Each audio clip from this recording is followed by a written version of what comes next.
জাতীয় সংসদে ক্যারিয়ার রাজনীতিকদের কোণঠাসা করে ব্যবসায়ীদের প্রভাব বাড়ার প্রবণতা নতুন নয়, তবে এবারে তা আরও স্পষ্ট। একাধিক চরম বিতর্কিত ভোটের পর অনুষ্ঠিত হতে যাওয়া বহুল প্রতীক্ষিত ত্রয়োদশ জাতীয় সংসদ নির্বাচনেও এই ধারা বদলানোর ইঙ্গিত নেই, বরং প্রার্থী তালিকাই বলছে ভিন্ন কথা।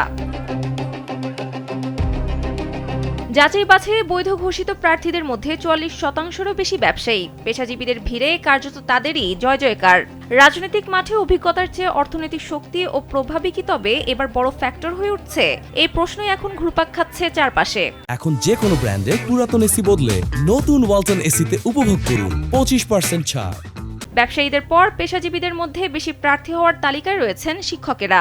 এর বাইরে আছেন আইনজীবী, কৃষিজীবী, চিকিৎসক, সাবেক সরকারি কর্মচারী ও পরামর্শক। সংসদ নির্বাচনের ৩০০ আসনের জন্য মোট ৩,৪০৬টি মনোনয়ন ফর্ম সংগ্রহ করেছিলেন প্রার্থীরা। শেষ পর্যন্ত জমা পড়ে ২,৫৬৮টি মনোনয়নপত্র।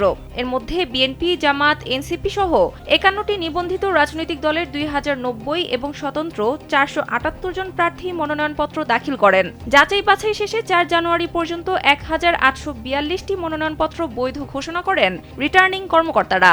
তবে আপিলের পর কিছু সংখ্যক প্রার্থী বৈধতা ফিরে পাওয়ার প্রক্রিয়ায় রয়েছেন।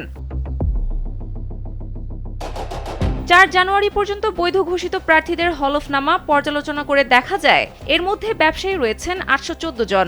এদিকে রাজনৈতিক দলগুলোর তরফ থেকে সংসদ নির্বাচনের প্রার্থী মনোনয়নে ব্যবসায়ীদের এত অগ্রাধিকার দেওয়াকে ভালো ইঙ্গিত বলে মনে করছেন না বিশ্লেষকরা।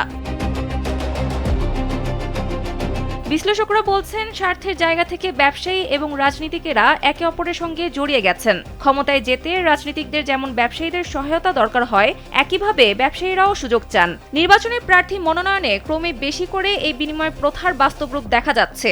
এসব তথ্য তুলে ধরে প্রতিবেদন প্রকাশ করেছে দৈনিক আজকের পত্রিকা।